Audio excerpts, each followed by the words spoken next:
Ventilator. ये नाम सुनते ही दिमाग में जो सबसे पहले इमेज बनता है वो ये कि बड़ी बड़ी मशीन जो किसी पेशेंट के बगल में लगी हुई है और उससे पेशेंट की जान बचाने की कोशिश की जा रही है। दोस्तों, आप सभी ने वेंटिलेटर का नाम ज़रूर सुना होगा और ये भी सुना होगा कि कैसे आज के टाइम में इसकी कमी हो रही है और कैसे ये बहुत ज़रूरी डिवाइस है कोरोना पेशेंट के ट्रीटमेंट के लिए। फ्रेंड्स, आप ये वीडियो आज ज़रूर देखिएगा कि वेंटिलेटर क्या है, ये कैसे काम करता है, ये क्यों ज़रूरी है कोरोना पेशेंट्स के लिए और क्या इसका कोई अल्टरनेटिव अवेलेबल है।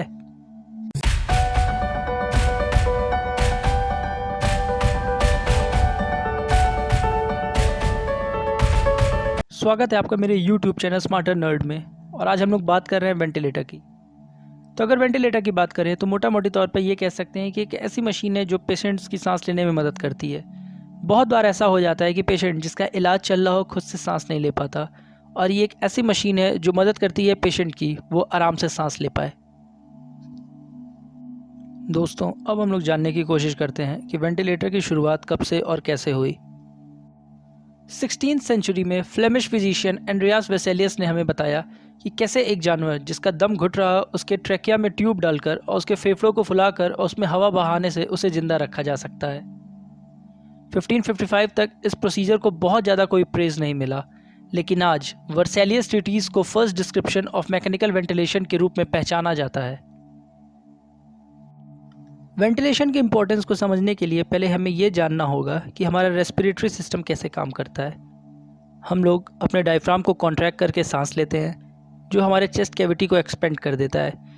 ये हवा को हमारे फेफड़ों के अंदर लाखों छोटे छोटे सैक्स को फुलाने में मदद करता है। इनमें से सारे छोटे बलून्स ब्लड फिल्ड कैपिलरीज के जाल से घिरे हुए हैं। ये ब्लड इन्फ्लेटेड एल्वियोली से ऑक्सीजन को एब्जॉर्व करते हैं और कार्बन डाइऑक्साइड को पीछे छोड़ देते हैं।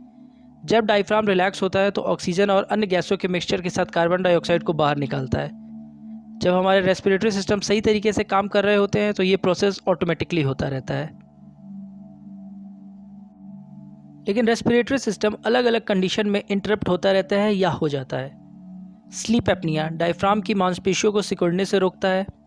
अस्थमा एयर पास होने वाले ट्यूब को छोटा कर देता है, जिससे ऑक्सीजन पास होने में दिक्कत होती है। और निमोनिया अक्सर बैक्टीरिया या वायरल इन्फेक्शन से शुरू होता है और एल्वियोली पर हमला करता है। हमलावर पैथोजेंस लंग्स की सेल्स को मारते हैं, जिससे सूजन हो जाता है और फ्लूइड बनने लगता। इस सिचुएशन में लंग्स नॉर्मल काम करने में असमर्थ हो जाता है। लेकिन मैकेनिकल वेंटिलेटर शरीर में ऑक्सीजन प्राप्त करने के प्रोसेस को संभालते हैं जब रेस्पिरेटरी इसे खुद नहीं कर पाता। ये मशीन सिकुड़ चुके एयरवेज को बाईपास करते हुए शुद्ध ऑक्सीजन डैमेज लंग्स तक पहुंचाते हैं।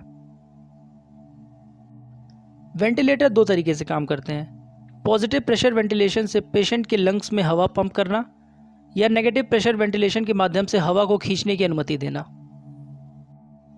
19वीं सेंचुरी में वेंटिलेशन टेक्निक ज़्यादातर नेगेटिव प्रेशर पर ही फोकस था, जो नेचुरल तरीके से सांस लेने में निकटता तो प्रदान करता था, पर इसमें पेशेंट को वुडन बॉक्स या एयर टाइट रूम में सील करना पड़ता था। 1928 में डॉक्टरों ने एक पोर्टेबल मेटल डिवाइस डेवलप किया जिसमें एक इलेक्ट्रिक मोटर के द्वारा पंप ऑपरेट होता था। इसको आयरन लंग नाम दिया गया। हालांकि सबसे कॉम्पैक्ट नेगेटिव प्रेशर डिज़ाइन भी पेशेंट्स के मूवमेंट को रेस्ट्रिक्ट करते थे, देखभाल करने वालों को भी मुश्किल होती थी, जिसकी वजह से हॉस्पिटल्स ने 1960 से पॉजिटिव प्रेशर वेंटिलेशन का यूज़ करना शुरू कर दिया। माइल्ड केसेस में तो अक्सर मुंह और नाक पर एक फेस मास्क लगाया जाता है और प्रेशराइज्ड एयर को साथ लगाया जाता है, जो पेशेंट्स के एयरवेज में चला जाता है। लेकिन बहुत क्रिटिकल सिचुएशन में एक ऐसे डिवाइस की ज़रूरत होती है जो पूरे ब्रीदिंग प्रोसेस को कंट्रोल कर सके।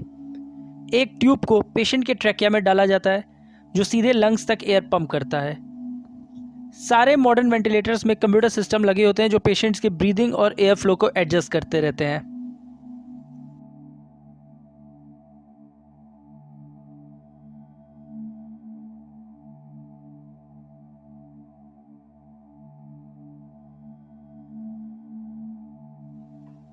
वेंटिलेटर्स कोई स्टैंडर्ड ट्रीटमेंट नहीं, बल्कि एक अंतिम उपाय है, just a last resort. Bar bar ventilation से लंग्स लंबे समय तक नुकसान हो सकते हैं, लेकिन एक्सट्रीम सिचुएशन में वेंटिलेटर्स जीवन और मृत्यु के बीच का अंतर हो सकते हैं। और कोरोना जैसे पेंडेमिक ने हमें यह दिखाया है कि वेंटिलेटर्स के फ़ायदे हमारी सोच से भी ज़्यादा हैं।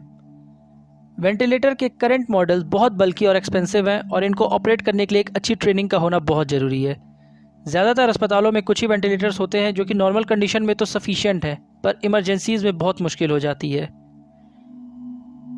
पूरे वर्ल्ड को अर्जेंटली ढेर सारे लो कॉस्ट और पोर्टेबल वेंटिलेटर्स की ज़रूरत है, और ये भी सुनिश्चित हो कि इस लाइफ सेविंग टेक्नोलॉजी का ज़्यादा से ज़्यादा प्रोडक्शन हो सके। तो चलिए मिलते हैं आपसे नेक्स्ट वीडियो में किसी नए टॉपिक के साथ।